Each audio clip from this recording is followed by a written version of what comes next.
Chers amis, bonjour. Nous sommes le samedi 15 juin 2024. Il est 9h30. Quelques news de l'Arménie, de l'Artsakh et de la diaspora arménienne.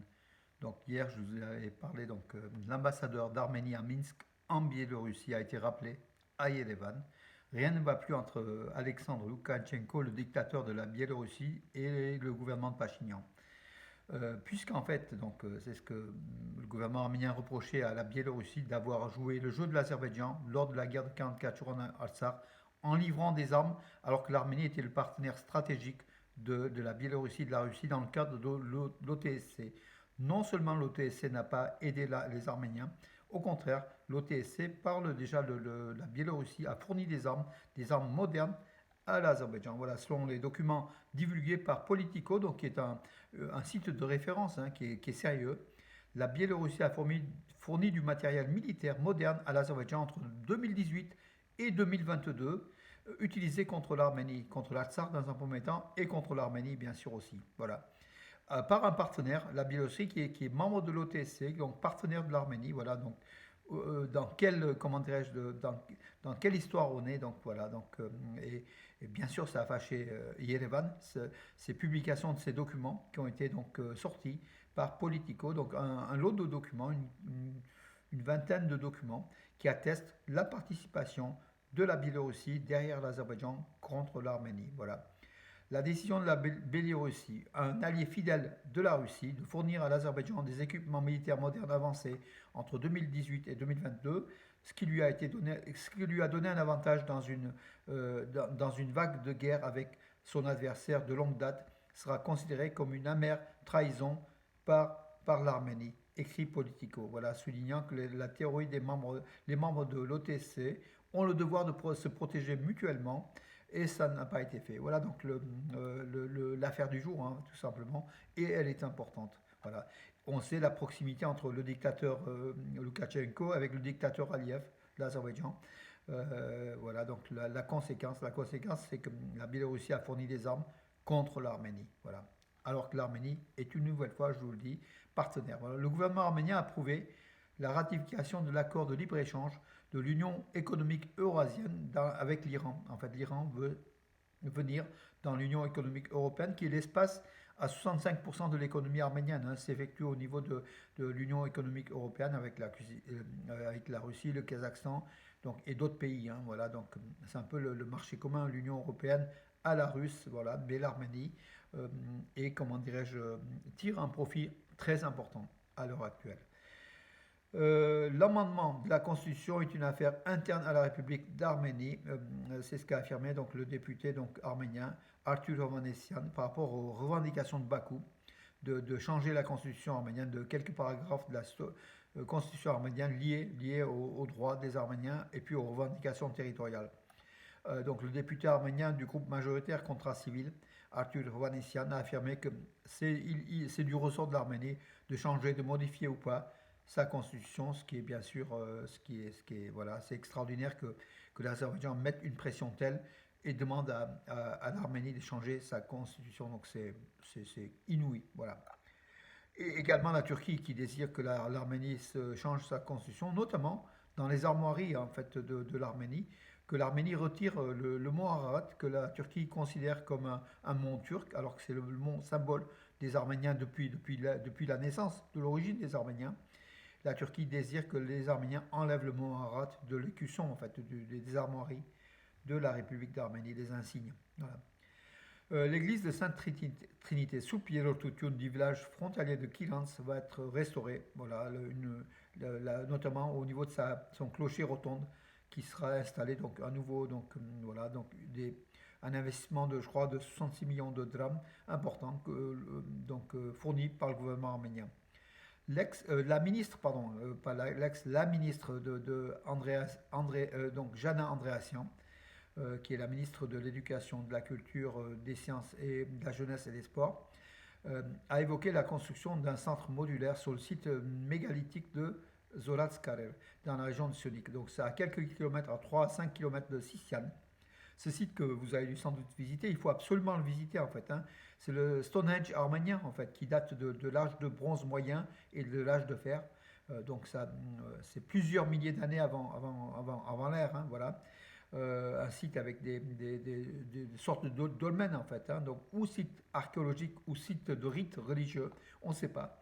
Euh, voilà, donc l'Arménie, le ministère arménien, donc justement comme je vous l'ai dit, alloue des fonds pour essayer de mettre en valeur ce site avec justement pour justement accueillir davantage de touristes et dans de bonnes conditions afin qu'il n'y ait pas de dégradation de ce patrimoine euh, unique en Arménie, le Zorat Karer, le Stone Age, voilà, donc c'est aussi connu, Karaounj, hein, Karaounj, c'est-à-dire que le son des pierres en fait, hein, puisque quand le vent souffle, ces pierres-là font du son parce qu'il y a des trous sur certaines pierres, sans doute d'observation astronomique, et ça fait un bruit incroyable sur cette région. Nous, on l'a visité deux, trois fois.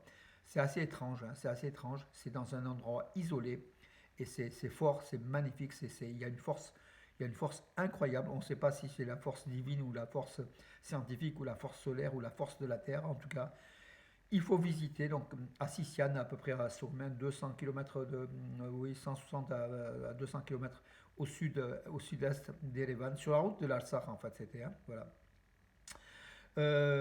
Alors oui, et l'église, donc l'église, la cathédrale arménienne du village de Tallinn, Tallinn qui est dans la région d'Arakazot en Arménie, à peu près à 60 km d'Erevan, à l'ouest d'Erevan, près de la frontière turque.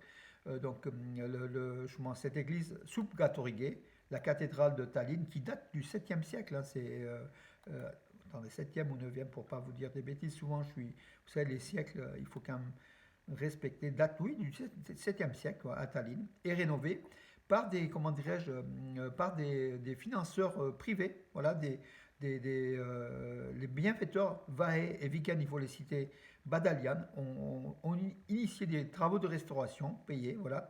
Et puis le ministère de la Culture des Sports, enfin donc pareil, hein, de ce que je vous ai dit tout à l'heure, finance aussi une partie, hein, notamment de l'entretien comment dirais-je, des peintures murales.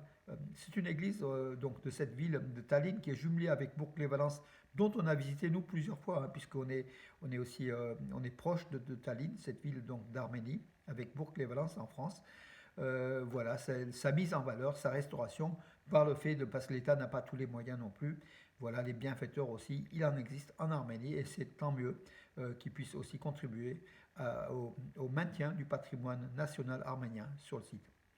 Deux bâtiments construits dans le quartier de Mouche 2 à Gümli, donc deux bâtiments modernes, hein, donc destinés à accueillir 50 familles, des gens qui ont perdu donc leur logement déjà depuis des années, depuis le séisme de décembre 1988.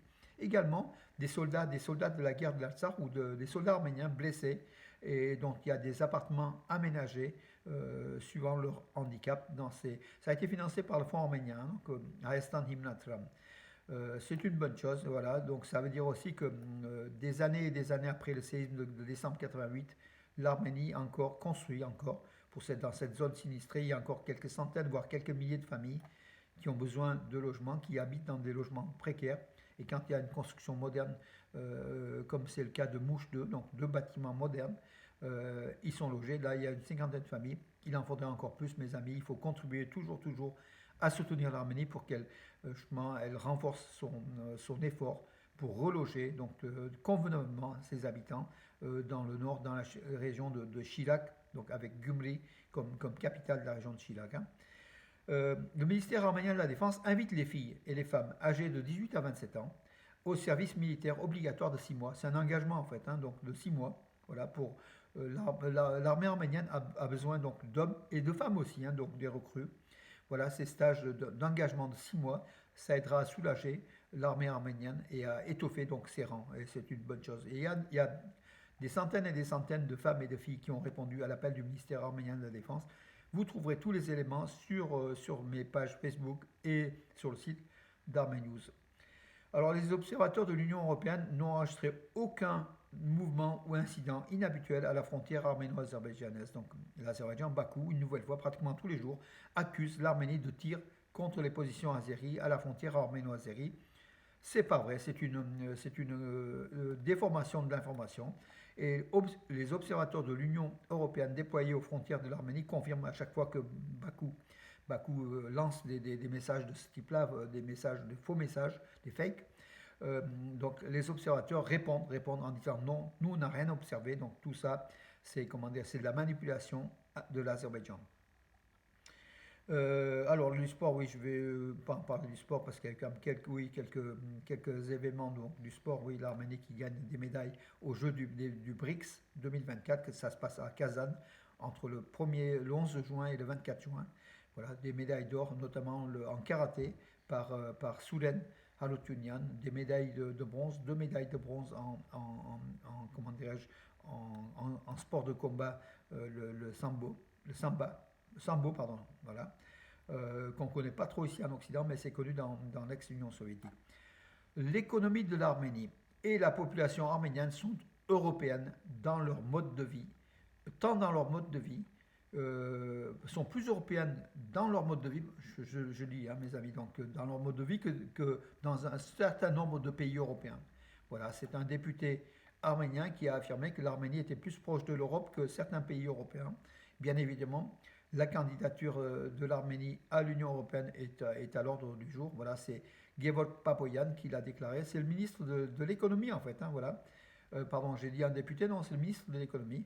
Il a déclaré lors d'une conférence de presse, résumant ses 100 jours de mandat. Donc voilà, mais laissez-moi vous dire que notre économie et nos citoyens sont beaucoup plus européens dans leur mode de vie, leur caractère culturel et leur niveau de démocratie que dans un certain nombre de pays européens.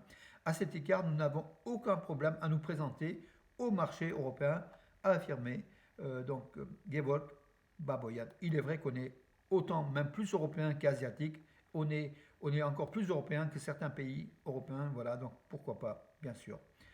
Alors, il est prévu d'investir 130 milliards de drams et créer 1000 emplois. C'est ce qu'a affirmé donc, ce même ministre hein, donc, de l'économie, Papoyan. Voilà, l'Arménie développe son économie, veut créer donc 1000 emplois dans des domaines de technologie et dans des domaines assez pointus. Et puis avec des salaires moyens avoisinant à peu près 1400 euros, hein, même dépassant 1400 euros, donc de l'ordre de 600 000 drams.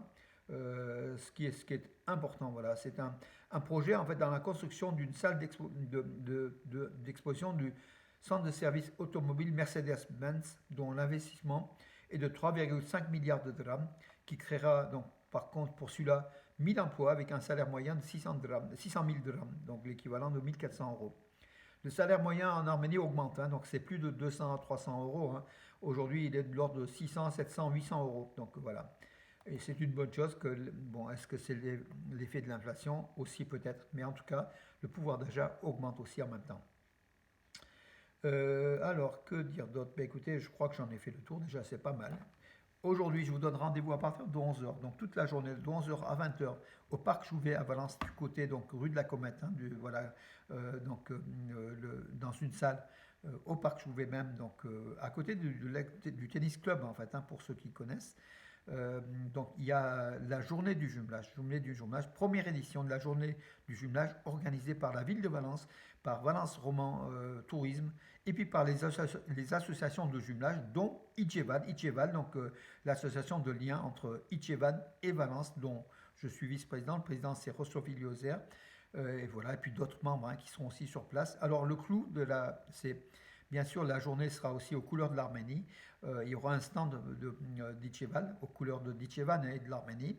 À 15 heures, donc à 15 heures, retenez bien, une troupe de danse arménienne, des jeunes danseurs et danseuses de l'association France Hashtag Arménie qui vont se produire à 15 heures, de 15 heures jusqu'à 15h30, voire 16 heures. Musique arménienne, ambiance arménienne, voilà, mes amis. Donc, c'est bien sûr entrée gratuite. Voilà, c'est aujourd'hui à partir de 11 heures, mais avec le summum qui est à 15 heures avec cette troupe de danse, mes amis. Voilà pour cela.